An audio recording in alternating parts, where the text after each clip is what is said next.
श्री महालक्ष्मी व्रताची कथा. गुरुवारची मार्गशीर्ष व्रत कथा. महालक्ष्मीची गुरुवारची कथा आपण आता ऐकणार आहोत. श्री लक्ष्मीची कृपा आपल्यावर व्हावी, तिने आपल्या घरामध्ये सतत वास करावा, पैसा, शांती, समाधान घरात नांदावे म्हणून महालक्ष्मीचे व्रत करतात.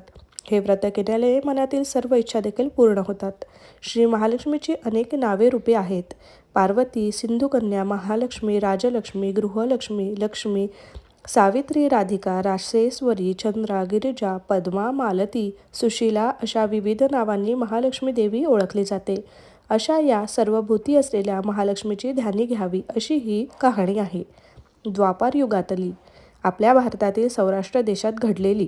तेथे एक राजा राज्य करीत होता. त्याचे नाव भद्रश्रवा होते. तो शूर होता, दयाळू होता, प्रजादक्ष होता. 4 वेद, 6 शास्त्रे, 18 पुराणे याचे ज्ञान त्याला होते. अशा त्या राजाच्या राणीचे नाव होते सूरचंद्रिका. राणी रूपाने सुंदर होती, सुलक्षणी होती आणि पतिनिष्ठ होती. त्यांना एकूण 8 अपत्ये होती, 7 पुत्र आणि त्यानंतर झालेली एक कन्या. राजा राणीने कन्येचे नाव श्यामबाला ठेवले होते. एकदा देवीच्या मनात आले, आपण राजाच्या प्रसादी राहावे, त्याने राजा आणखी सुखी होईल. प्रजेलाही तो खूप आनंदी आणि सुखी करेल. गरिबाकडे राहिलं तर सगळ्या संपत्तीचा तो एकटाच उपभोग घेईल. म्हणून देवीने एका म्हातारीचे रूप घेतले. फाटकी वस्त्रे लिहिली आणि आधार काठीसाठी काठी घेतली आणि काठी टेकत टेकत ती राणी राजाच्या महालामध्ये दारापाशी आली. तिला पाहताच एक दासी पुढे आली. तिने म्हातारीला विचारले, कोण ग बाई तू? कुठून आली आहेस? काय काम काढलंयस? तुझं नाव काय? गाव काय? काय हवं तुला? म्हातारीचे रूप घेतलेले महालक्ष्मी देवी म्हणाली, माझं नाव कमलाबाई, द्वारकेला राहते मी. तुझ्या राणीला भेटायला आली आहे. कुठे आहे ती? दासी म्हणाली, राणीसाहेब महालात आहेत. त्यांना सांगायला गेले तर त्या माझ्यावर रागवतील.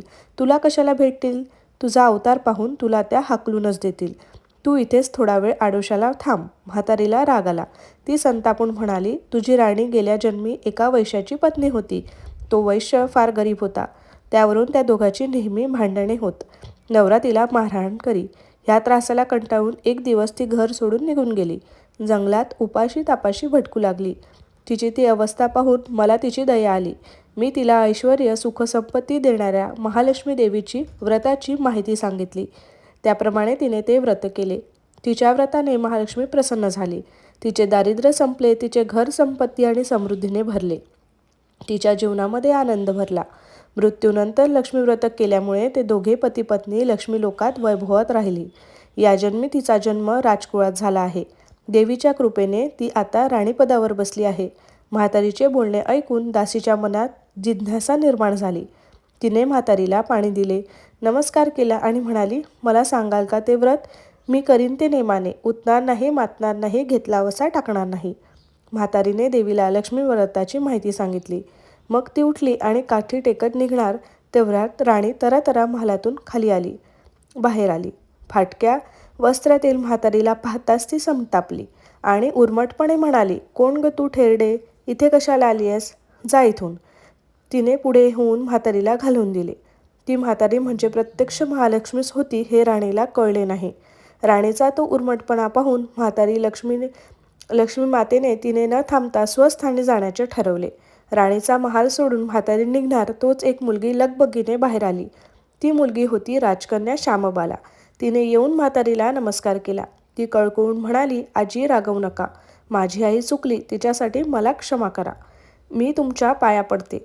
राजकन्याचे ते बोलणे ऐकून महालक्ष्मीला तिची दया आली. तिने श्यामबालाला लक्ष्मीव्रताची माहिती सांगितली. तो दिवस मार्गशीर्ष महिन्यातला पहिला गुरुवार होता. पुढे त्या दासीने लक्ष्मीव्रत केले. तिची स्थिती सुधारली. दासी पण सोडून ती संसार सुखाने करू लागली. राजकन्या श्यामबालेनेही भक्तिभावेने सांगितल्याप्रमाणे लक्ष्मीव्रत केले. सगळे नेमधर्म पाळून दर गुरुवारी व्रत ती करू लागली. शेवटच्या गुरुवारी उद्यापन केले. लवकरच श्यामबालेचा विवाह सिद्धेश्वर नावाच्या राजाच्या मालाधार नावाच्या राजपुत्राशी झाला. तिला राजवैभव मिळाले. लक्ष्मीव्रताच्या प्रभावाने तिचा संसार सुखाचा समाधानाचा चालू लागला. पण इकडे भद्रश्रवा व राणी चंद्रिकाच्या यांना हळूहळू वाईट दिवस दिसायला लागले. त्यांचे राज्य गेले. त्यांचे सगळे वैभव ऐश्वर्य लयाला गेले.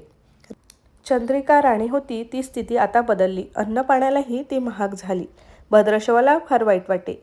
पण तो तरी काय करणार, एक एक दिवस चिंतेने उगवत होता तसाच मावळत होता. एक दिवस भद्रशिवाला वाटले मुलीकडे जावे, तिला पाहावे आणि 4-8 दिवस तिच्याकडे राहावे.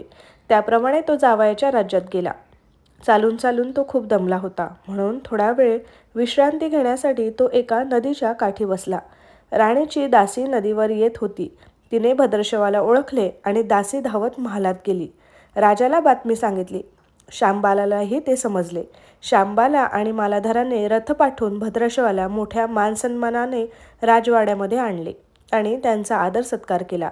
काही दिवस जावयाचा आणि मुलीचा पाहुणचार घेत भद्रशिवा राजवाड्यात राहिला. आता परत जायचे विचार त्यांच्या मनात घोळू लागले. जावयाला त्याने तसे सांगितले. जावयाने संमती दिली. भद्रशिवा परत जायला निघाला तेव्हा शांबालेने एक हंडा भरून धन पित्याला दिले. तो हंडा घेऊन भद्रशिवा घरी आला. मुलीने दिलेल्या धनाने भरलेला हंडा तिला दिला आहे हे ऐकून सूर्यचंद्रिकेचा आनंद गगनात मावेना. घाईघाईने तिने हंड्यावरचे झाकण काढले तर पाहते तर काय, हंड्यात धन नव्हतेच. होते ते फक्त कोळसे. महालक्ष्मीच्या अवकृपेने हंड्यातल्या धनाचे कोळसे झाले होते. चंद्रिकेने कपाळावर हात मारून घेतला. भद्रशिवा हा चमत्कार पाहून चकित झाला होता. दुःखाचे दिवस संपत नव्हते, दरिद्राचे भोग सुटत नव्हते. सूर्यचंद्रिकेला एक एक दिवस काढताना जीव मेटाकुटीला येत होता. एक दिवस सूर्यचंद्रिकेच्या मनातही लेकीला भेटायची इच्छा निर्माण झाली. त्याचप्रमाणे ते लेकीच्या घरी जाण्यासाठी निघाली. तो दिवस मार्गशीर्ष महिन्यातला शेवटचा गुरुवार होता. सूर्यचंद्रिका लेकीच्या घरी पोचली तेव्हा शांबाला व्रताचे उद्यापन करीत होती. शांबालेने आईकडूनही लक्ष्मीव्रत करून घेतले. 4 दिवस मुलीकडे राहून सूर्यचंद्रिका परत आपल्या गावी आली. लक्ष्मीव्रत केल्यामुळे काही दिवसातच त्यांच्या पूर्वीचे वैभव परत मिळाले. राज्यप्राप्ती झाली. पुढे काही दिवसांनी आईवडिलांना भेटण्यासाठी म्हणून शांबाला माहेरी आली. पण बाप भेटायला गेला असताना त्याला शांबालेने कोळसे भरलेला हंडा तरी दिला होता, पण आपल्याला मात्र काहीच दिलं नाही याचा राग राणीच्या मनात होता. त्यामुळे शांबालेचे हवे तसे स्वागत कुणी केले नाही. राणीने एका प्रकारे तिचा अपमानच केला होता. पण शांबालेला आईचा राग आला नाही. ती पुन्हा आपल्या घरी जाण्यासाठी निघाली. निघताना तिने पूर्वी बापाला दिलेला हंडा परत घेतला. त्यात मीठ भरले आणि तो हंडा घेऊन आपल्या सासरी आली. स्वगृही आल्यावर मालाधाराने शांबालेला विचारले, माहेरून काय आणलंस? शांबालेने बरोबर आणलेल्या हंड्याकडे बोट दाखवले.